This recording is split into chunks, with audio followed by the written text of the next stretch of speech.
गीता में अर्जुन को स्वयं भगवान कह रहे हैं कि उस परमेश्वर की शरण में जा, उसके लिए उन संतों के पास जा जो तत्वदर्शी हो। इसी प्रकार हजरत मोहम्मद को उनका अल्लाह कह रहा है कि कोई और पूर्ण परमात्मा है, उसको पाने के लिए उन तत्वदर्शी संत की तलाश कर।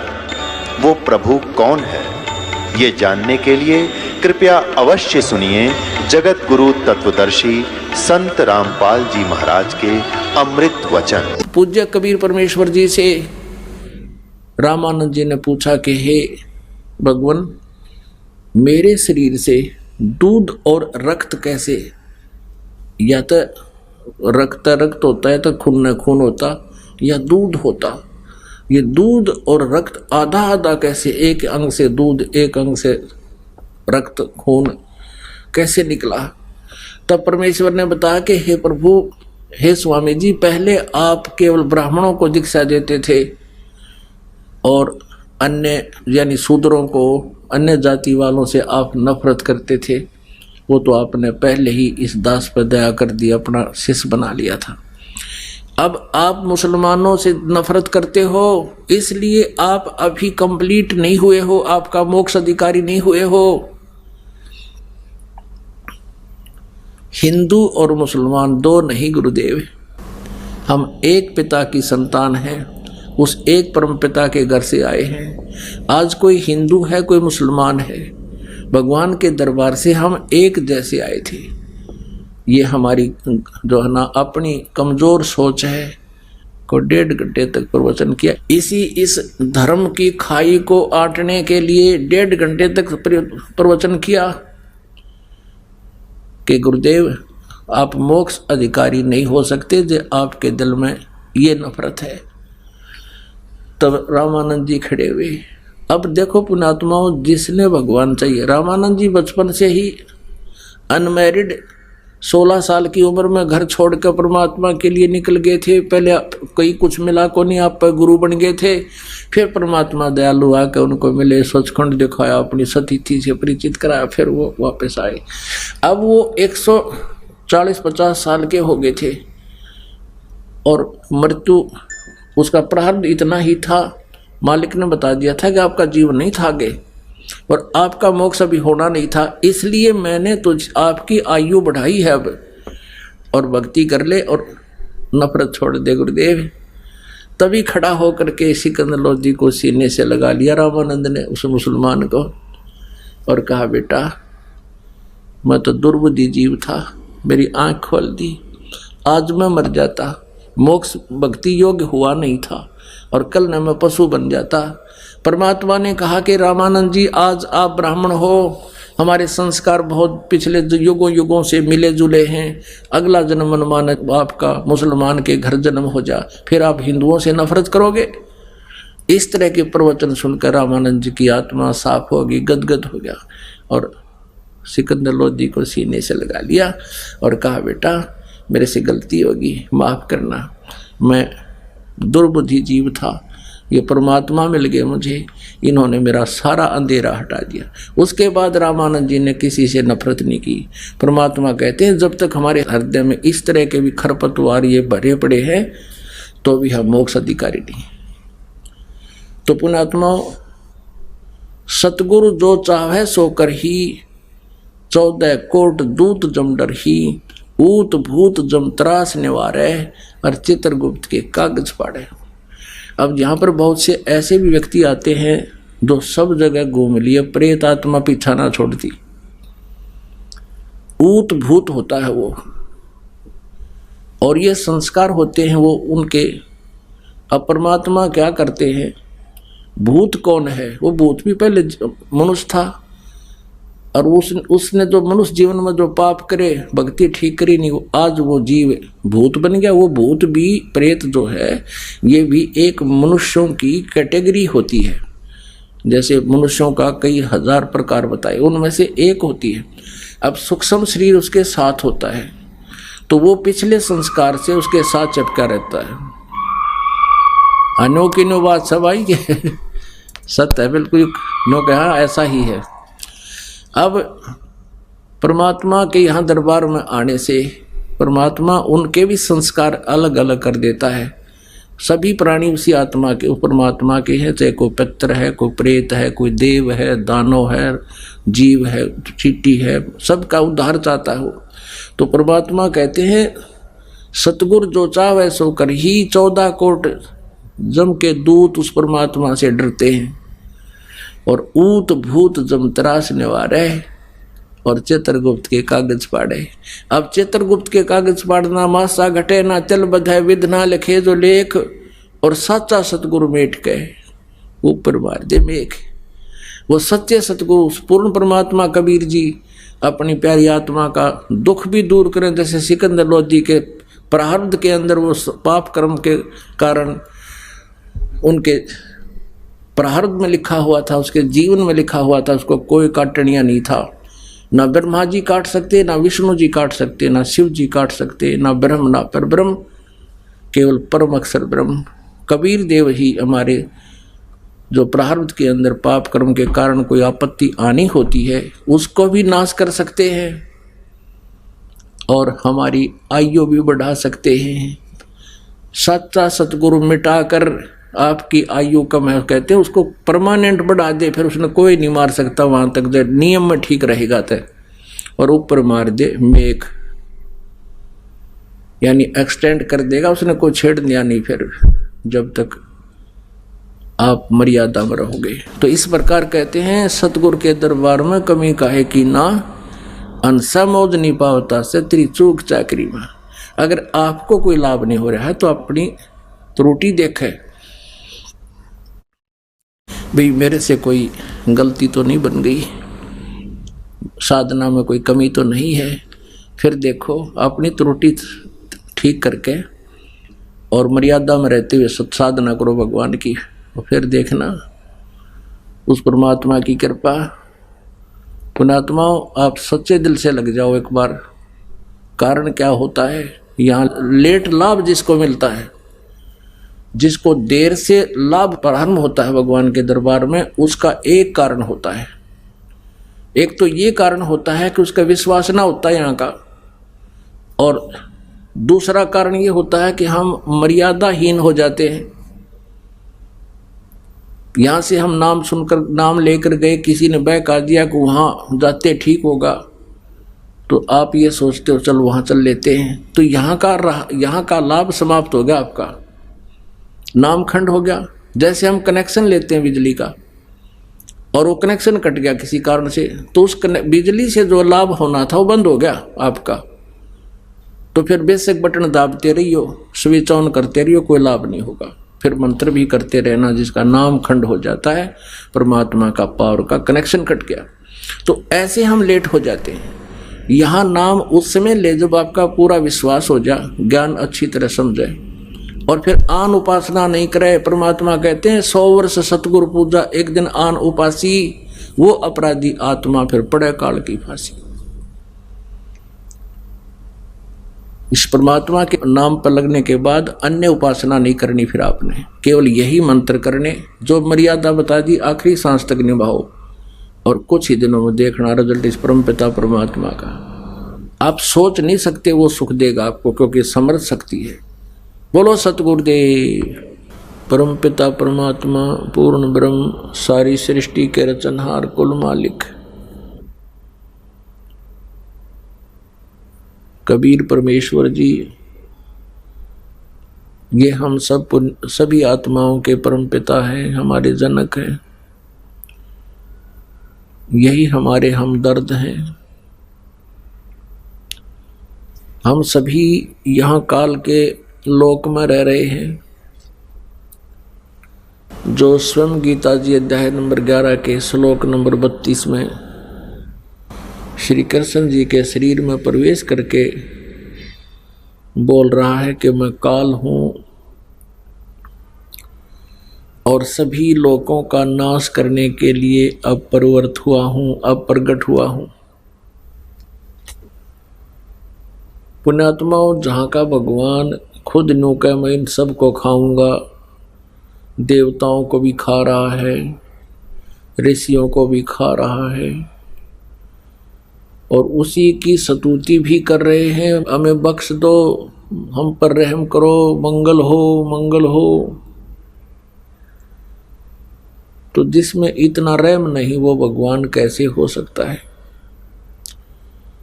जहां जिस लोक में जिस स्थान पर हिंसा होती हो, यानी जीव की मृत्यु हिंसा ही है। ये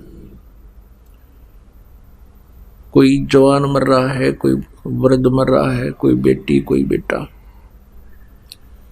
अक्षेत्र के अक्षेत्र नष्ट हो जाती है। और यहां हम सुख की खोज कर रहे हैं। हम बिल्कुल बालक हैं, हम नादान बुद्धि के प्राणी हैं।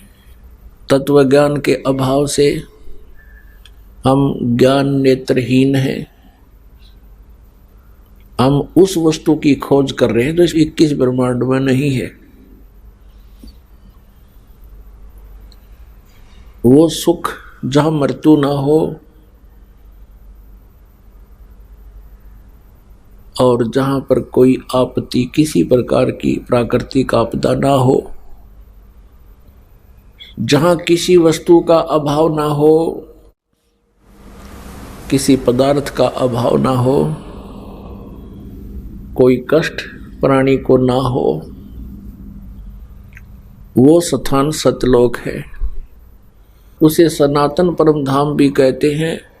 वहाँ पर हमारे परम पिता परमात्मा, हमारे जनक, हमारे स्वामी रहते हैं।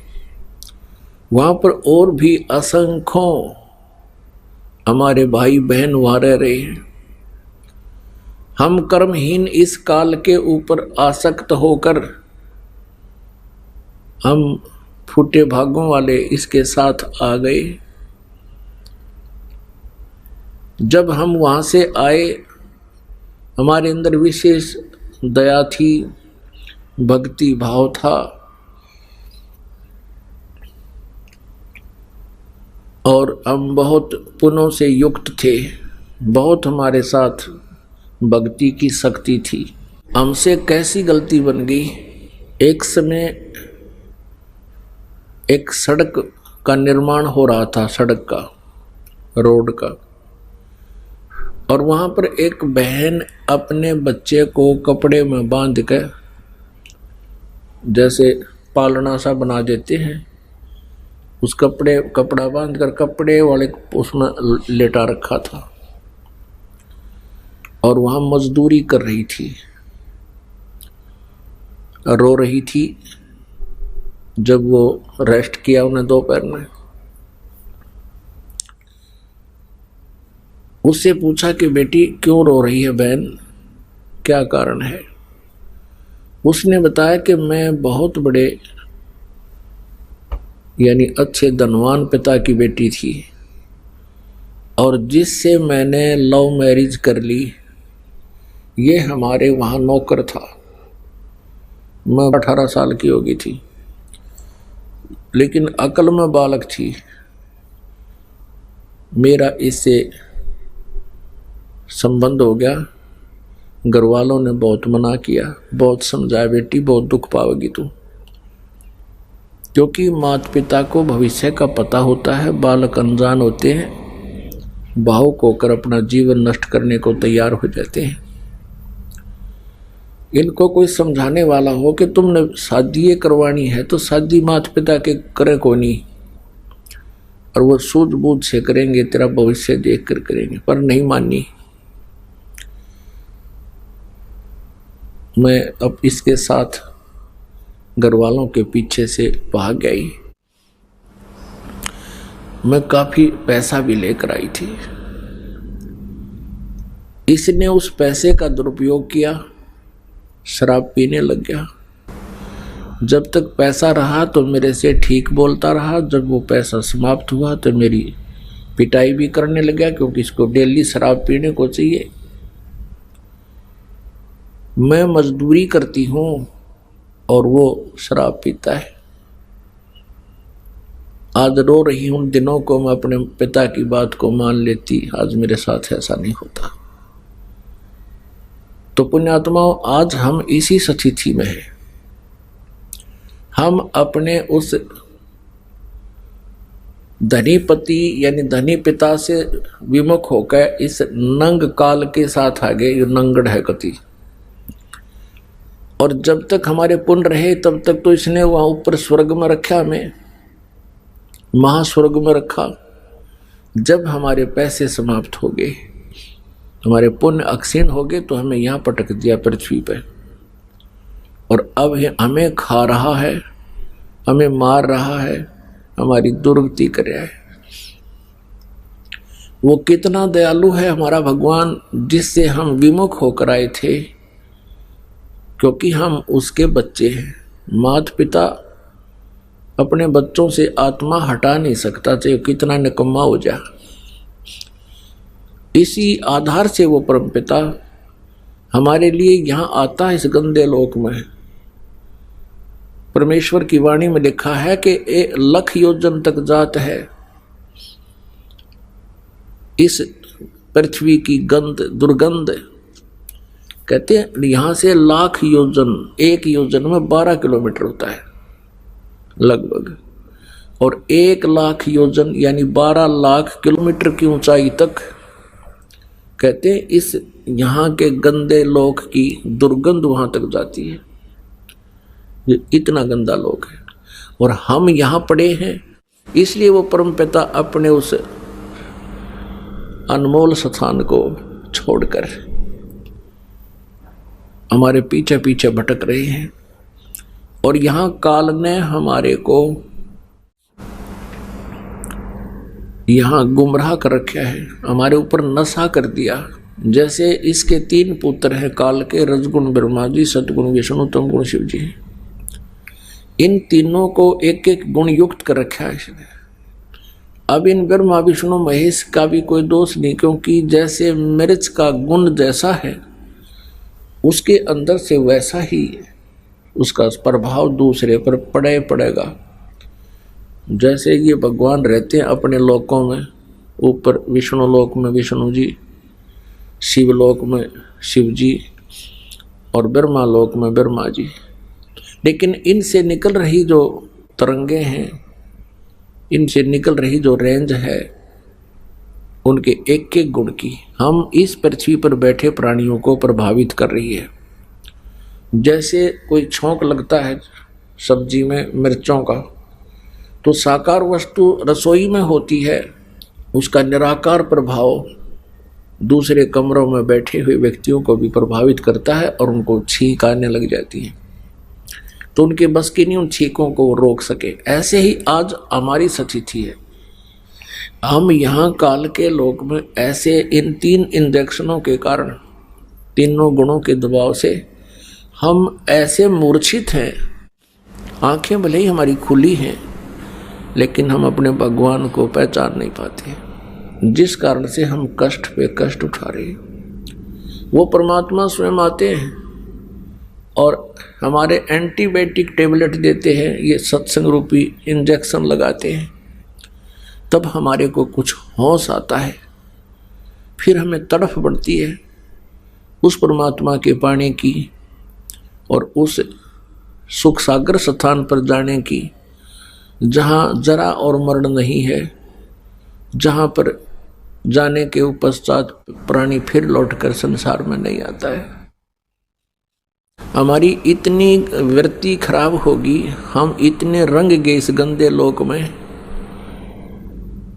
एक दिन ये दास एक व्यक्ति को समझा रहा था सतलोक की महिमा और यहाँ का जो दुख। 2 घंटे सुनता रहा, जेंटलमैन दिखा था, एजुकेटेड आदमी। लेकिन एजुकेशन अलग चीज है, वो तो एक अक्षर ज्ञान है, और अच्छा आदमी है, जेंटलमैन है, वो भी एक अलग इशू है, अच्छी बात है। जब तक तत्व ज्ञान नहीं है, वो जेंटलमैन भी उस वस्तु को कैच नहीं कर सकता। उसको समझा रहा था कि सतलोक में जाने के बाद वह सुख ही सुख है, वहाँ कोई मृत्यु नहीं होती। उन सारा कुछ सुनकर कहने लगा, महाराज बात सुन ले, मैं ऐसा व्यक्ति हूँ जिस कार्य को करता हूँ मैं पक्की धुन से करता हूँ और उसमें सफल होकर ही रहता हूँ। और मुझे डर इस बात का है कि मैं आपकी बात को मान लूँ, आप वाली साधना में कर लूँ। पहले तो आज तक युग ऐसा ज्ञान किसी ने हमें बताया नहीं, और मैं साधना करूँगा डट के। और मुझे डर इस बात का है कि कहीं मैं वहाँ पहुँच जाऊँ अकेला, वहाँ मुझे कोई भी ना पावे, मेरा जी ना लगे। इसलिए मैं ये साधना करूँ नहीं, मैं तो यहीं रहूँगा।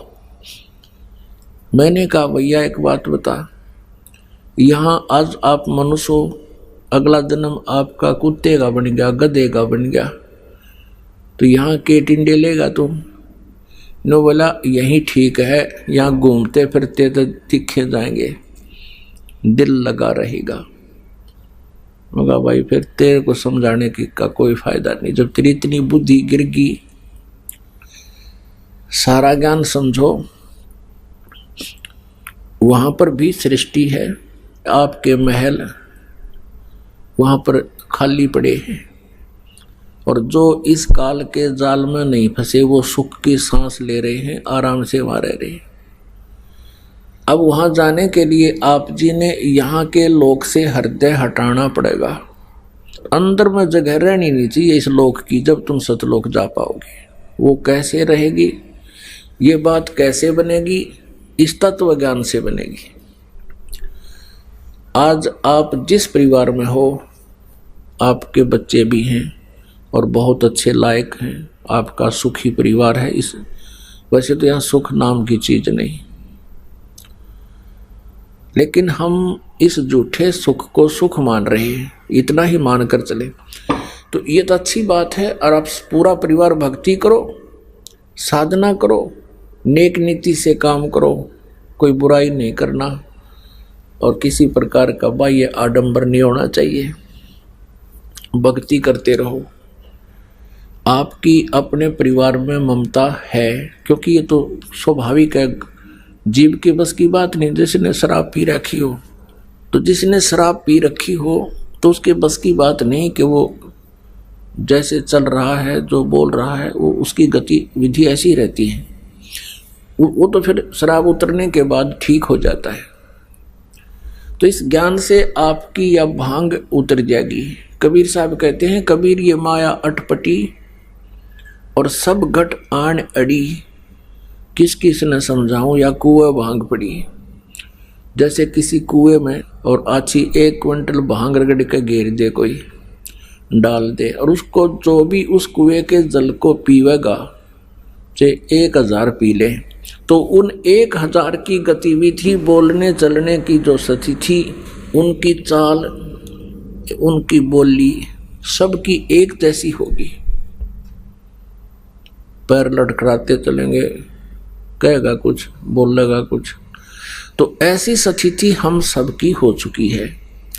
परमात्मा कहते हैं इस काल ने 21 ब्रह्मांड वाले कुएं में या भांग डाल रखी है त्रिगुण माया की।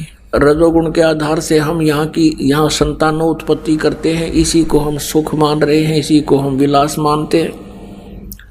और यहाँ कोठी बंगले राजपाट उच्च पोस्ट प्राप्त करना, ये भी रजोगुण का ही दोष है। सतोगुण के आधार से हम एक दूसरे में ममता हमारी फंसी पड़ी है, जीव के बस का को नहीं। और तमोगुण के आधार से हम 1 मिनट में झगड़ा कर बैठे, ना जाने कहाँ के स्थिति में पहुंच जाए, हिंसा कर बैठे। तो ये तीनों गुणों का दबाव प्रत्येक प्राणी पर है। तो हमने इस स्थिति को समझना है कि जैसे आप जी का परिवार है, इस ज्ञान से आपकी ये भांग उतर जाएगी, कम हो जाएगी। फिर आपको ये याद रहना चाहिए कि ये जो संतान है ये आपकी नहीं है। अपने आत्माओं, आप सुनते आए हो कि जगत का और भगत का सदा बैर रहा है, क्योंकि उनके विचारों में विरोध रहता है। जगत जो चलता है, जो भक्ति नहीं करता, वो ना ज्ञान सुनता, वो काल के नियमों में रंगा हुआ है। और काल ने जो भी ज्ञान या नियम दे रखे हैं वो हमारे को परेशान करने के दे रखे हैं, हमारे को मूर्ख बनाने के लिए, हमें यहाँ फंसाए रखने के लिए वो ज्ञान और वो विचार, वो रीति रिवाज बना रखे हैं ताकि ये इन्हीं में उलझ पुलझ रहा रहे। तो इसीलिए कि संतान हमारी नहीं है। ये कल श्याम को भी बताया था कि ये जितनी भी आत्मा है परमात्मा की है, कि हम काल के लोक में आगे अब यूं इनका मालिक बन गया, नकली कंट्रोलर हो गया। हमारे एक दूसरे के साथ संस्कार जुड़े हुए हैं, उन संस्कार वश ही हम कभी पिता के रूप में जन्म लेते हैं और कभी फिर पुत्र के रूप में जन्म लेते हैं। हम उसी पिता के, उसी पुत्र के, जैसे हम पहले पिता थे और फिर किसी जन्म में वो पिता हमारा पुत्र होता है, हम उसके पिता होते हैं। और कभी हम पिता थे तो पुत्र हमारा पिता होता है। तो ये संस्कार ऐसे हमारे इस काल के लोक में फंसे हुए हैं। इन्हीं के आधार से हम एक दूसरे के यहाँ पति पत्नी, बेटा बेटी रूप में, दामाद आदि जो नाते बनते हैं ये उसी संस्कार वश ही हमारे बनते हैं। पुत्र के जन्म से 1 वर्ष पहले कहाँ था वो पुत्र, कहाँ थी वो पुत्री? नाता जुड़ने से पहले कहाँ था वो दामाद? कैसे था आपका नहीं था। तो ऐसे ऐसे जैसा भी समय अनुसार ये स्थिति आती गई, हम उसको अपना मानते गए। शादी, लड़की का विवाह कर दिया, वो हमारा दामाद हो गया और बहुत आदर सत्कार करते हैं। फिर कल न किसी कारणवश वो नाता विच्छेद हो जाता है, तो फिर हम उसको किस संज्ञा से बात करते हैं? एक बहन कहने लगी एक दूसरी बहन से, उसको पता नहीं था वो दूसरे गांव से आई थी, जैसे गांव की लड़की दूसरी गांव में विवाह रखी हो। उसको इतना पता था कि इनकी लड़की का विवाह हो गया, लेकिन उसके विच्छेद का पता नहीं था कि वो तलाक हो चुकी है। और उसका पति उसने देखा शहर में, वो अपने घर आई, उसने अपने उस गांव की औरत से कहा कि चाची, शहर में आपका दामाद देखा था मैंने। पहले तो वो उसको बेटा बेटा करती थी, फिर कहती है मेरा लगता ना साला। वो तेरा गजब हुई है, पहले तो बेटा था, ये मेरा लगता ना साला। उसने हमारी लड़की छोड़ दी। तो हमारे ऐसे नाते हैं, अस्थायी जोड़ जुगाड़ है। तो ऐसे ही ये हमारे बेटा और बेटी माता पिता के नाते हैं। तो ये जो नाता हमारा जुड़ गया, इसको निभाएंगे हम। जैसे विवाह कर दिया बेटी का, तो वो दामाद है तो दामाद है ही है, हर नियम का पालन करते हुए, हर तरह उसको हर व्यवहार से खरा रहे उस नाते में। तो इसी प्रकार हम जब तक पिता पुत्र बेटा बेटी का हम रोल कर रहे हैं, तो वो तो हमने सही करना पड़ेगा। ये भी इस भक्ति मार्ग का एक प्रथम नियम है कि कब फिर तोड़े बणिज व्यवहार। हमने व्यवहार में भी खरा रहना है और बिजनेस के अंदर भी, लेन देन में किसी के साथ चीटिंग नहीं करनी, हम साधु नहीं रहेंगे। तो जब तक हम यहाँ हैं तो हम इनके एक हमारा ग्रुप है, परिवार है। लेकिन ये याद रखे कि कल मृत्यु होगी तो ना मैं इनका और ना ये आपके। अपने अपने संस्कारवश कोई कहीं जन्म लेगा, कोई कहीं जन्म लेगा। अब ये ज्ञान जो है ये सच्चाई है। और आप इतने बालक हो, आप इतने बच्चे हो, अभी बालक बच्चों का तात्पर्य कि आपको ये ज्ञान नहीं है, अध्यात्म ज्ञान नहीं है, तब तक आप ये इस दास के ज्ञान को सुन भी रहे हो और आप इसको नकार भी नहीं सकते, क्योंकि आपके गुरुजी कह रहे हैं। क्योंकि गुरु जो ज्ञान देते हैं वो गलत शेष नहीं मान सकते। तो आपकी स्थिति अभी ऐसी है जैसे छोटा बच्चा होता है और पिताजी कहीं कोई कार्य कर रहा है और वो पेन रखा है कहीं पर, उठा के वो बच्चा कहता है पिताजी पापा ये क्या है? वो कहता है पेन है बेटा, पेन। वो कहता है पेन, पेन पेन है ये। वो लड़का उसको समझ नहीं पा रहा है, इसलिए यानी प्रश्नवाचक शब्द बोल रहा है। वो करता करता उसको रख ही जाता है। अब वो ये समझ भी नहीं पा रहा कि ये पेन है, और नकार इसलिए नहीं कर रहा कि पिताजी कह रहा है। और जब वो बच्चा बड़ा हो जाता है, उसकी बुद्धि भी मैच्योर हो जाती है, युवा हो जाती है, फिर उसको कहते हैं कि बेटा वो पेन ला, उठा के वो दौड़ा जाता है और पेन उठा के ला के पिता को दे देता है। तो आज आपकी स्थिति इस ज्ञान को जो दास बोल रहा है, इसको समझने में उस बालक जैसी है। ये दास जो कह रहा है ये सच्चाई है, लेकिन आपके यह बात घर नहीं करेगी जल्दी सी,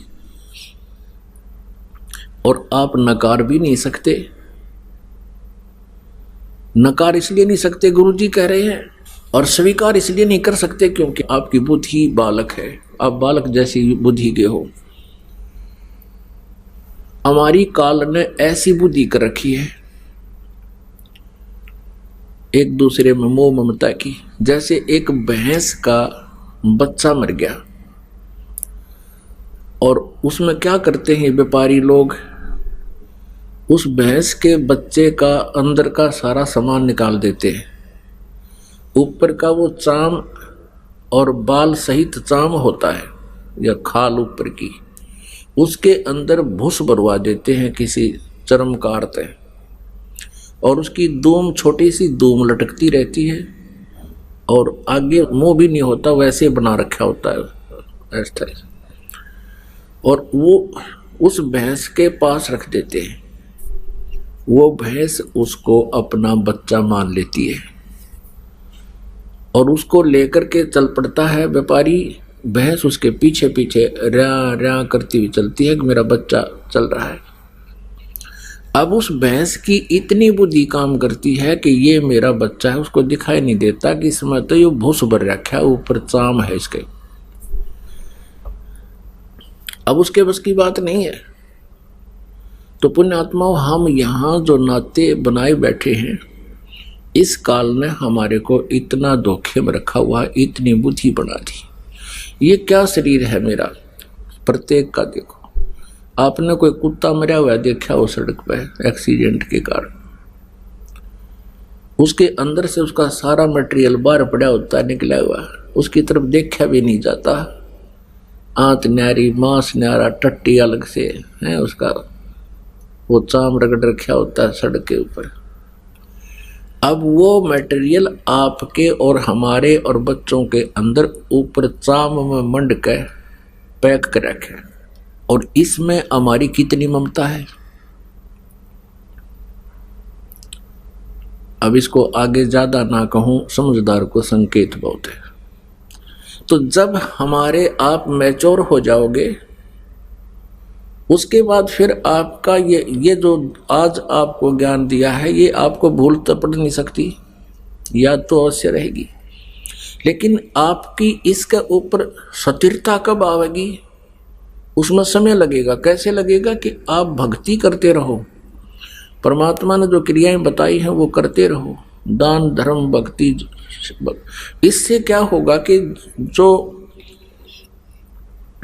इस गुणों का प्रेशर इतना है, ये धीरे धीरे कम हो जाएगा। हमारे अंदर भक्ति का प्रेशर बढ़ जाएगा और फिर बुद्धि को वो प्रेशर स्थिर करने लग जाएगा। और एक समय ऐसा आएगा कि आपको ये सभी ऐसा नजर आएगा कि हम सचमुच गलत स्थान पर रह रहे हैं। फिर एक कृपा और होगी आप पे, जब वृद्ध हो जाता है इंसान। अब जैसे भक्तिहीन प्राणी भी वृद्ध होगा और भक्ति करता हुआ व्यक्ति भी वृद्ध होगा, ये तो नेचुरल है। जो भक्तिहीन वृद्ध होगा उसकी तो दुर्गति होगी। वो क्या सोचता है वृद्ध अवस्था में, क्योंकि वृद्ध अवस्था में क्या होता है, जैसे अपना तो लड़का लड़की कहीं और की वो हमारे घर आवेगी, तो उस लड़की का जो व्यवहार कैसा रहेगा उनके प्रति, ये तो उस बेटी के स्वभाव पर ही डिपेंड करता है। फिर क्या होगा, वृद्धावस्था में कुछ कहा सुनी अवश्य हो जाती है, कभी बच्चा भी बोल देता है, कभी पुत्र वधू भी कह देती है। तो फिर क्या याद आते हैं भक्तिहीन प्राणी के उस माता और पिता को, एकांत में बैठ कर रोते हैं कि देखो हमने इनको ऐसे पाला पोसा, इनकी कितनी हमने सेवा की है, और देखो कितनी मेहनत से इनको पाला, आज हमें क्या सुनने को मिल रहे हैं। वृद्धावस्था में क्या होता है कि बूढ़ा आदमी अपने अनुभव को अपने बच्चों को बताने की चेष्टा करता है और वो कोशिश करता है कि बालक मैं कहूँ ऐसे ही करे, लेकिन उस वृद्ध की अवस्था में और बच्चे जब जवान होते हैं तब तक बहुत समय बीत चुका होता है। तो बच्चे अपने समय के अनुसार बाहर के समाज को देखते हुए अपने कर्म क्रियाओं को करते हैं, जो उस बुजुर्ग को पिता को गंवारा नहीं होते, जिस कारण से वो बात बात पे उन्हें टोका टाकी रखे। यूँ कहेगा तुम तो नाश करोगे, तुम ऐसा करते हो, हम तो ऐसा करते थे, हम कभी ऐसा नहीं करते थे। शुरू में हमने देखा कोई गांव में ये टूथपेस्ट ले आता, तो उसको टूथपेस्ट कौन लाता, जो नौकरी वाला हो या कोई बाहर शहर में रह रहा हो, तो उसके बारे में बातें बनाया करते, देख नाश करेगा, यूँ तो पता नहीं क्या बन गया। तो इस तरह की हमारी जो नेचुरल सोच होती है, इस तरह की सोच बनी ही रहती है। तो वो बुजुर्ग टोका टाकी अवश्य करता रहता है, जिस कारण से उन बच्चों में मन मुटाव सा बन ही जाता है कि पिताजी बार बार टोकते रहते हैं, हम कोई बालक थोड़ी रह गए हैं, शादीशुदा हो गए हैं, बाल बच्चे भी हो गए हैं। तो इस तरह का जो माहौल बिगड़ता है, वो भक्तिहीन प्राणी, ज्ञानहीन बूढ़ा वृद्ध या जो है ना एक नारी खराबी करा करे, एक विशेष अशांति का कारण बनता है। एक समय क्या हुआ कि एक वृद्ध मृत्यु को प्राप्त हो रहा था और उसकी जुबान बंद हो गई। उसके बच्चे निकट आए, क्या हो गया पिताजी को। पिताजी कुछ ऐसे संकेत कर रहा था, ना हाथ हिल रहे थे ना जीभ उठ रही थी, ऐसे संकेत कर रहा था। अब उन्हें सोची कि पिताजी कुछ बताना चाहते हैं।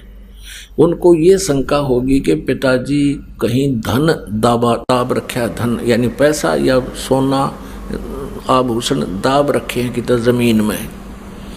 पहले ऐसे ही करते थे, चोरों के डर से जमीन के अंदर पैसे छुपा दिया करते थे।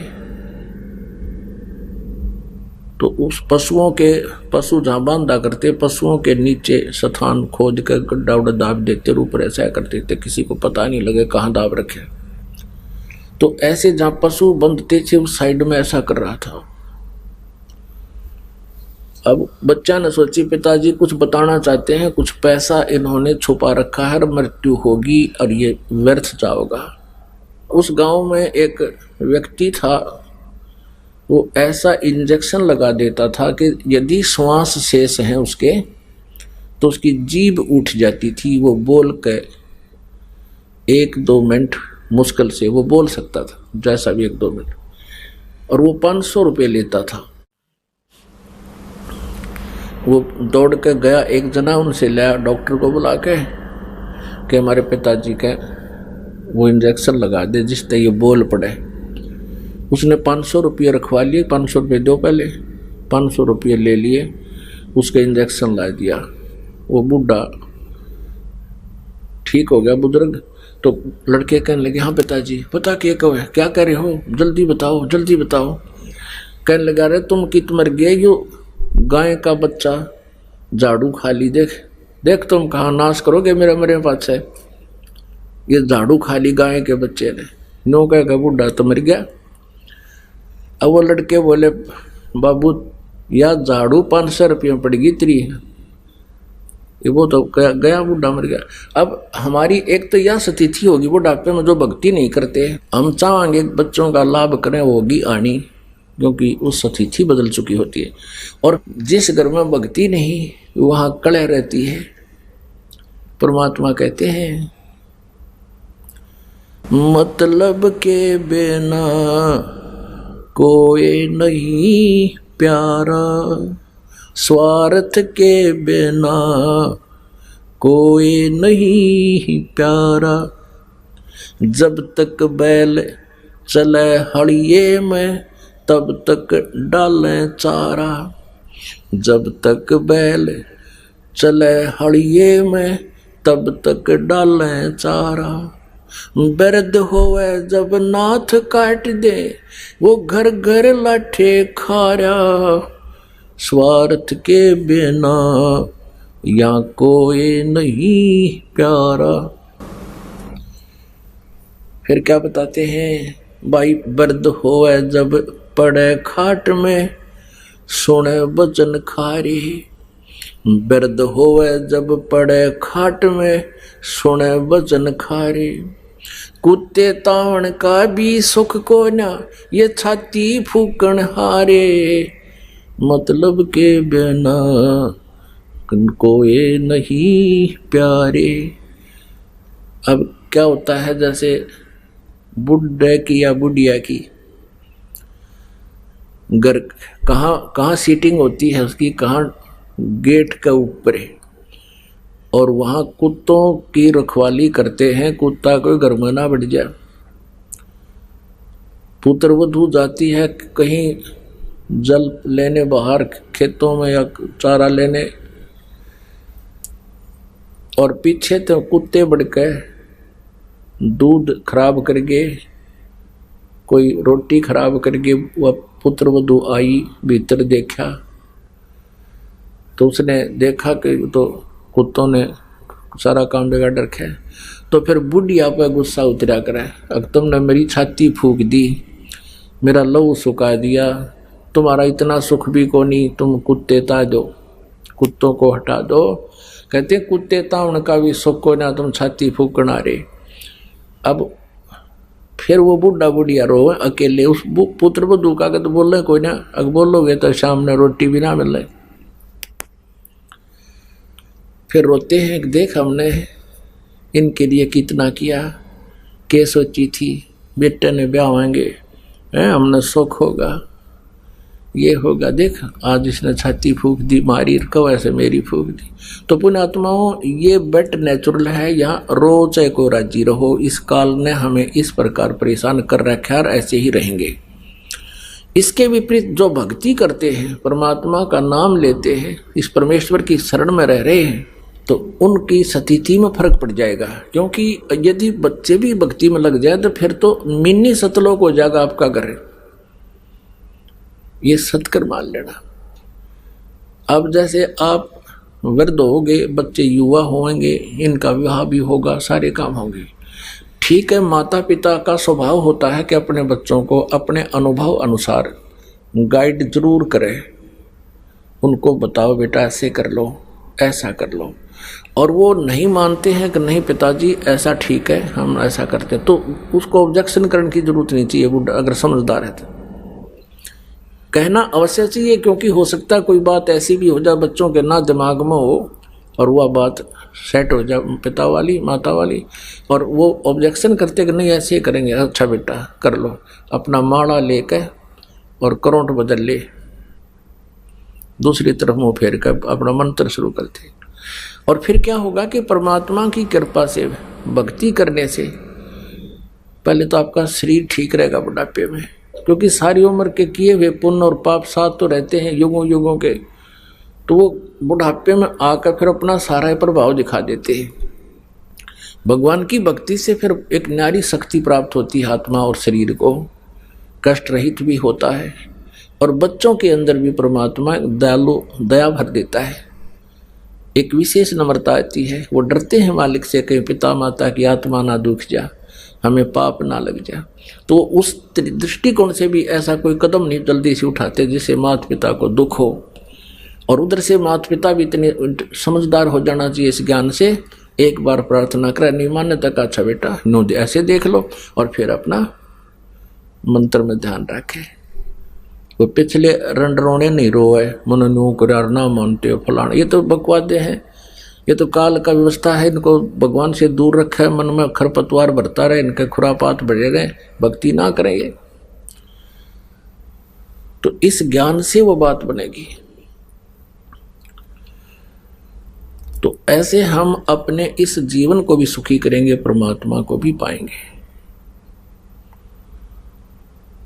तो पुण्यात्मा, हम यहां आकर के काल के जाल में हम फंस गए, और अंत समय में हमने यहां से जब चलना होगा, आपके ऊपर एक रहम होगा यूं भी कि बुढ़ापा कंपलसरी और आवश्यक है इस भक्ति के लिए। क्योंकि जब तक आप युवा हो, ये जो दास बोल रहा है ना, एक एक वचन ऐसे समझना जैसे अनमोल और सत्य। अब तक जब तक आप युवा हो, आपको पल की चैन नहीं है, भक्ति कर रहे हो, ये आपका सौभाग्य है, ये विशेष कृपा मालिक की आप है। लेकिन आपको इतनी कसक नहीं है, और जो कि तुम आप ये काम अपनी क्रिया करते हुए, भक्ति करते हुए वृद्ध भी होगे, और वृद्ध होकर के फिर आपका शरीर भी शिथिल होगा।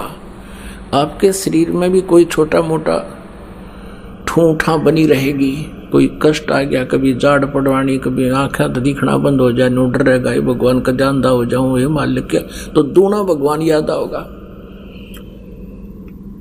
और फिर आपको ये वचन जो आज दास बोल रहा है, ये उसमें सारे ऐसे हो जाएंगे जैसे रजिस्ट्री कराएं पाछो पक्का काम हो जाता है। आपको ऐसे दिखेंगे, कति सच्ची कहे थे उस दिन, तब सेट होगी आपको यह बात। आइए अब हम उन श्रद्धालुओं के अनुभव जानते हैं जो जगत गुरु तत्वदर्शी संत रामपाल जी महाराज जी से दीक्षा प्राप्त कर चुके हैं तथा उनके द्वारा बताए गए भक्ति मार्ग पर चल रहे हैं। सर नमस्कार। नमस्कार सर। सर क्या नाम है आपका? ठाकुर जितेंद्र सिंह राजपूत। जितेंद्र जी कहाँ से आए हैं आप? सर गांव भर्रा, तहसील सियाना, जिला बुलंदशहर, उत्तर प्रदेश से जी।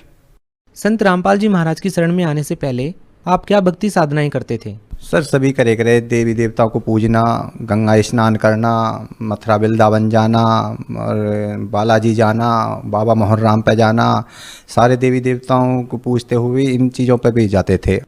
सर आपने अपने पूरे जीवन में वो साधनाएं की हैं जो आम श्रद्धालु हिंदू समाज में रह करके भक्ति साधनाएं करते हैं। सर ऐसा क्या बदलाव आया आपके जीवन में, या आपने ऐसी कौन सी चीज़ें देखी जिससे आपको लगा कि संत रामपाल जी महाराज जो भक्ति साधना बता रहे हैं वो साधनाएं आपको करनी चाहिए? सर मैंने पुस्तक पढ़ी ज्ञान गंगा। सर मैं अखबार पढ़ता था वहाँ जा कर के, तो अखबार में जो वहाँ पर क्वांटर पुस्तक रखी थी मैंने ज्ञान गंगा पर, उसमें भूमिका पढ़ी। उसे पढ़ करके फिर मैंने गीता से मिलान करा उसका।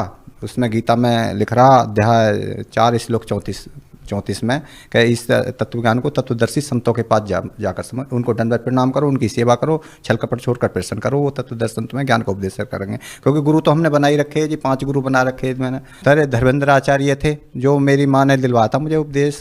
पत्नी साथ थी मेरी पत्नी का नाम अंजू देवी है, तो पत्नी ने मैंने दोनों ने साथ लिया था।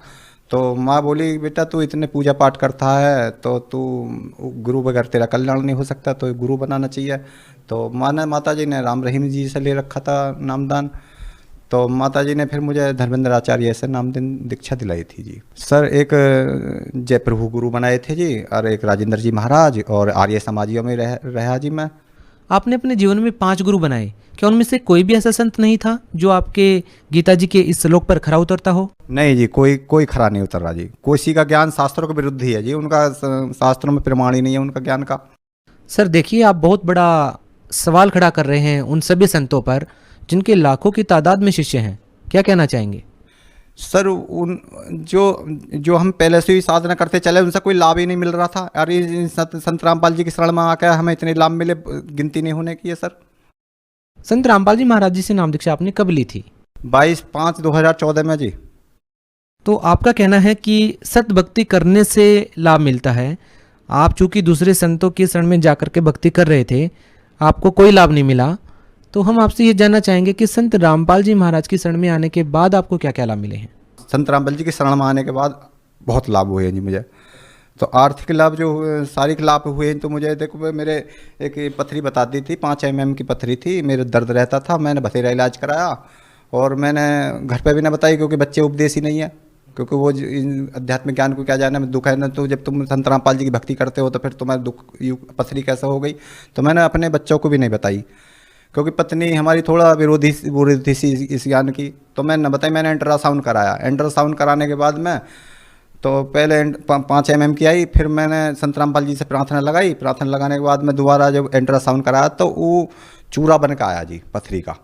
तो चूरा हुआ तो डॉक्टर ने कही कि भाई ये इसमें तो पथरी नहीं है, इसमें तो चूरा निकल रहा। तो वो चूरा फिर उन्होंने हमें सलाह दी कि चूरा तो ये पानी पियो ज़्यादा, कम से कम 5 लीटर पानी पियो पूरे दिन में, तुम्हारी पथरी साफ हो जाएगी। तो 5 लीटर पानी पिया, वो चूरा भी नहीं है जी, मैं बिल्कुल स्वस्थ हूँ। संत रामपाल जी की कृपा से वो मेरी पथरी जो निकल गई। और भी लाभ हुए सर। मुझे एक लाभ ये हुआ जी, मैं जब गर्मी आते ही मेरे शरीर में जो रोग मतलब जलन सी पैदा हो जाए, चैटी सी चलती थी पूरे शरीर में। और मैंने और भी मतलब मैंने गोली वगैरह खाई ना, कोई इससे फ़ायदा हुआ। मगर संत रामपाल जी से प्रार्थना लगाने के बाद में वो जो है उसके बाद कोई गोली खाने की ज़रूरत नहीं, वो मतलब फ़ायदा हो गया जी उनसे प्रार्थना लगाने से। कि बेटे गुरु जी का आदेश आया कि बेटे मालिक दया करेंगे, संत रामपाल जी महाराज जी की कृपा से कि वो परमात्मा दया करेंगे। तो वो मेरी पथरी जो निकल गई, वो निकल गया जी, मतलब रोग सही हो गया जी मेरा वो। तीसरा लाभ जी, मेरे एक बार चोट लग गई थी पैर में, तो फ्रैक्चर बता दिया डॉक्टरों ने कि भाई इसमें तो फ्रैक्चर है, इसका तो ऑपरेशन होएगा। तो मैंने प्लास्टर करा लिया जी। और प्लास्टर करने के बाद में उन्होंने बताया कि जी प्लास्टर कटने के बाद में इसका ऑपरेशन होएगा, मगर ऑपरेशन की ज़रूरत ना पड़ी।